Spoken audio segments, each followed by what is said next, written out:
நான் இப்போ வந்து ஆமை வடை பண்ண போகிறேன். அதுக்காக அரை ஆளாக்கு கடலப்பருப்பு, அரை ஆளாக்கு துவரம்பருப்பு, அரை ஆளாக்கு உளுத்தம்பருப்பு, அரை ஆளாக்கு அரிசி. இதை வந்து நைஸாக இல்லை குறைன்னு பொடி பண்ணி வச்சுக்கணும். இதை பொடி பண்ணி வச்சிட்டோம்னா மோரில் கலந்துடலாம். அதை காட்டுறேன் நான். இதை பொடி பண்ணி வச்சுக்கலாம். இதை ஒன்றும் பாதியமாக உடச்சி எடுத்துக்கலாம். மிக்சியில் வாங்க பாருங்கள். சொரன்னு அப்படியே உடச்சி வச்சுக்கணும். எல்லாமே சேர்ந்து இந்த இதில் போட்டுடுவோம். போட்டு இந்த ஒரு கலந்து வச்சுட்டேன் பாருங்கள். ரொம்ப நல்லா இருக்கும். இது சீரகத்தூள் நான் பொடி பண்ணி வச்சுக்கிறேன். நீங்கள் அதுலேயே கூட போட்டு பொடி பண்ணிக்கலாம். அடித்து வச்சுக்கிறேன்.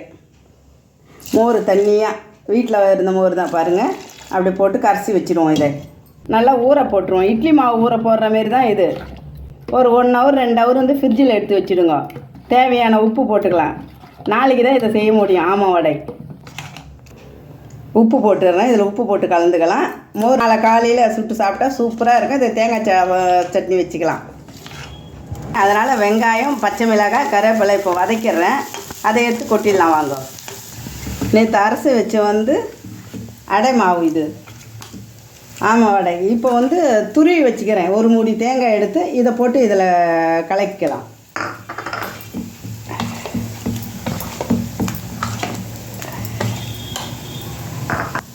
பச்சை மிளகாய், வெங்காயம், கருவேப்பிலை இப்போ வதக்கி வச்சுட்டு இதில் கொட்டுறேன் பாருங்கள். தாளித்து போட்டுக்கலாம். இதில்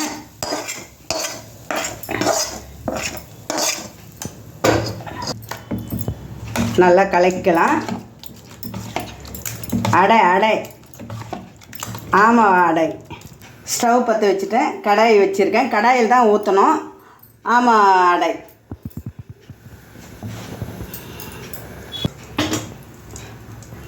அடை கடாய் சுட்டு போச்சு. உங்களுக்கு எவ்வளோ சைஸு தேவையோ அவ்வளோ சைஸ் வந்து இதை பண்ணிக்கணும். அதில் சூப்பராக இருக்கும். இதுக்கு நெய் போட்டுக்கிறேன். நீங்கள் நெய்யெல்லாம் தேங்காய் எண்ணெய் கூட ஊற்றிக்கலாம். இல்லை இது குழம்பு தாளிக்கிற எண்ணெய் கூட போட்டுக்கலாம். நல்லா வேகட்டும். அதை மூடி போட்டுடணும்.